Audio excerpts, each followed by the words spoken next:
guys, assalamualaikum warahmatullahi wabarakatuh. Hari ini saya akan memberikan sebuah wejangan sesuai dengan pengalaman saya, yaitu pentingnya kita itu ikut ekstrakurikuler atau UKM atau kegiatan lainnya yang sifatnya di luar sekolah atau akademik.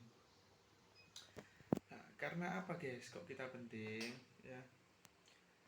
Walaupun ya kita itu ranking 1 di sekolahan, bintang kelas misalnya ya, tapi kalau kita nggak ikut ekstrakurikuler atau kegiatan ekstra di luar sekolah itu kayaknya kurang mantap ya. Kalau misal di SMA itu ada yang namanya organisasi ya, seperti adanya pramuka, kemudian ada yang namanya di luar pramuka yaitu ada Saka Bayangkara, atau ada bimbingan-bimbingan lainnya yang sifatnya itu melatih mental kita, melatih kepribadian kita untuk menjadi lebih baik.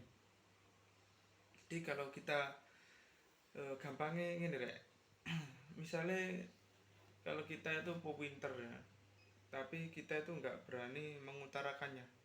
Kita pinter tok hanya ada di akademiknya ya, tapi cucu itu gak wani, nanti gak wani ngutarakno. Apakah ada seperti itu? Ada, dan banyak sekali. Bahkan banyak potensi yang terpendam karena hal sepele seperti itu, karena dia tuh masih malu-malu seperti itu. Jadi pentingnya ikut ekstrakurikuler seperti itu agar mengimbangi ya. Kalau di mahasiswa kan ada yang namanya UKM, terus ada yang namanya organisasi kemahasiswaan seperti HMI, IMM, PMII, GMNI, dan lain sebagainya, masih banyak. Itu tujuannya juga melatih kepribadian kita, melatih apa itu,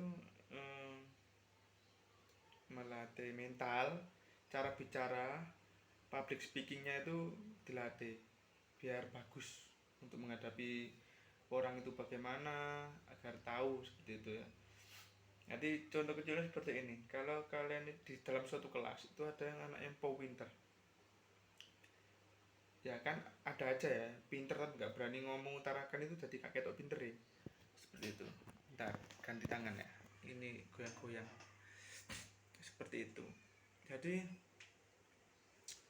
ada suatu kelas ibu guru bertanya, memberikan question atau pertanyaan ya.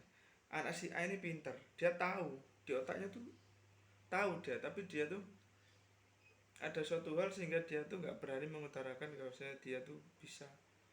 Terus ada lagi anak si B ini, dia tuh nggak pakai ISO, tapi dia tuh mentalnya bagus dan dia punya keyakinan bahwasanya saya eh, mengajukan tangan dulu, baru nanti saya kerjakan di papan, saya hitung sendiri pasti bisa, pasti, dan dia meyakini seperti itu.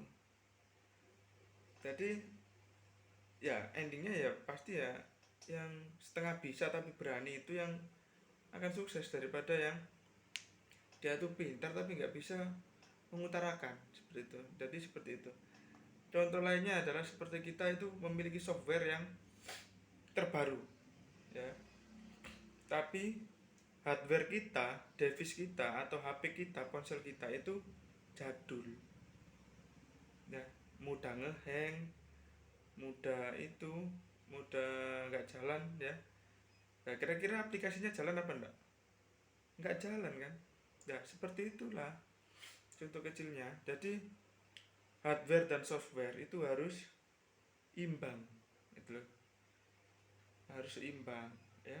Jangan cuma softwarenya aja di-upgrade, tapi hardwarenya, tubuh kita, mental kita itu nggak pernah dilatih ya. Jadi seperti itulah. Jadi pendidikan mental, pendidikan ekstrakurikuler itu juga penting, bukannya akademik aja. Tapi banyak sekali kok di sekolah yang untuk melatih di akademik, tapi kadang-kadang ya teman-teman saya itu juga pinter tapi nggak ikut ekstrakurikuler itu juga ada. Nah, yang saya lihat itu ya potensi untuk suksesnya ya mungkin saja ya kan, ya ya jangan sampai yang pinter tuh nggak sukses. Ya saya doakan sukses semua, tapi yang nggak sepiro pinter tapi de kendel itu malah potensi suksesnya itu malah besar, karena dia tuh menjalankan relasinya bagus, karena dia berani ngomong dengan orang, jadi temannya